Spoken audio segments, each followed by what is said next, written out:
All right, so happily I'm your last speaker, and then there'll be milling about and more beverages. I'm Bill Hart-Davidson, and I'm a professor in writing, rhetoric, and American cultures, and Associate Dean for Research and Graduate Education in the College of Arts and Letters.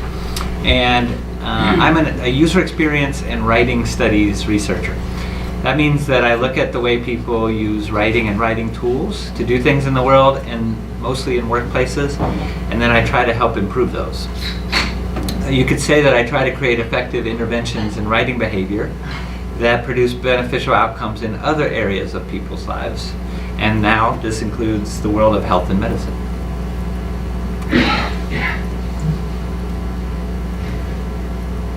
So one of the motivations for this direction of my work is on the slide here, and that is chronic illness, which is the thing that we are currently focusing a lot of our attention on in areas like primary care.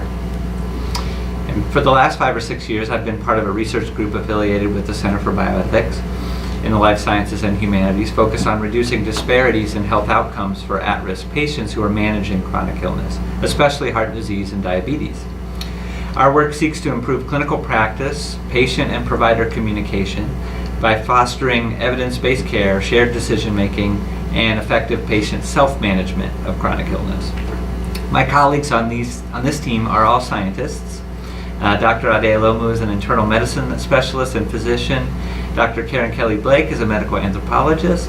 And Dr. Margaret Holmes Robner, who recently retired, is a sociologist whose career contributions have been in the area of medical decision-making. The expertise I bring to this team lies in how people communicate, especially in writing, and this is relevant to chronic illness because caring for someone with a chronic condition is very much a communication problem.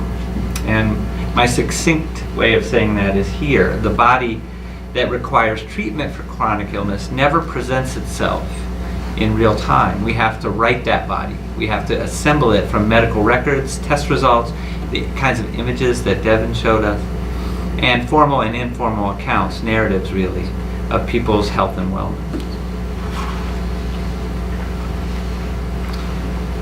The projects I work on focus on 3 key moments for communication-based interventions in chronic care.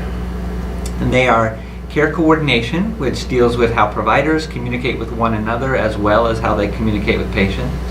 The second is the clinical encounter itself as a site to foster shared decision-making between patients and providers. And the third is self-management, which is where the patient becomes engaged in their own processes of care. My work with care coordination is the most recent and comes as a result of working with a colleague of mine in the College of Arts and Letters, Dawn Opal is here today, and Dr. Kathy Abbott in the Department of Family Medicine here at MSU.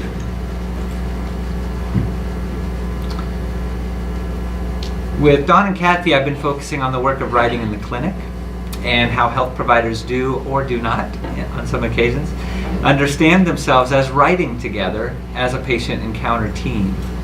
When they do understand themselves this way, they can organize better, they can bring consistency and reliability to what they often call their charting practices, and perhaps more importantly, work on their writing as something that improves the overall quality of care in the clinic. It becomes a visible thing that they can get better at. With Ade and Karen, we're currently running a clinical trial to evaluate a patient activation and shared decision-making protocol in federally qualified health clinics to improve patient outcomes in a direct way, specifically medication adherence and cardiac risk factors. The intervention involves the use of a checklist during the patient encounter and the use of a mobile text messaging service between visits, with the aim of increasing the frequency and quality of feedback between providers and patients. So far, we see that patients in the treatment arms do improve, while those who receive only the text messages, the one-way transmission, show no significant improvement in their outcomes. We think that's because of the feedback and trust relationships that those communication patterns build. Both of these groups have published results and are currently, and are always, aren't we, seeking grants of funding support to expand our research effort.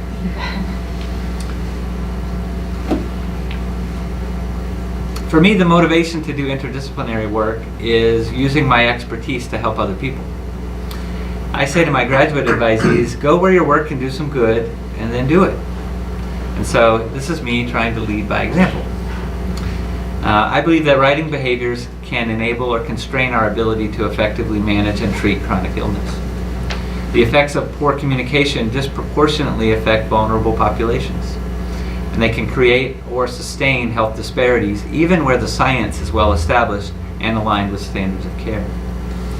So writing behaviors, not so much the texts themselves alone, but the work that people do in and around writing, are critical components of care for people with chronic illness, especially as health networks become more and more distributed. Breakdowns in communication affect vulnerable populations more than those whose wealth, access to transportation, childcare, and cultural capital make their personal communication networks more robust and fault tolerant. When it comes to addressing health disparities in chronic illness, better writing can help people lead healthier lives. Thank you.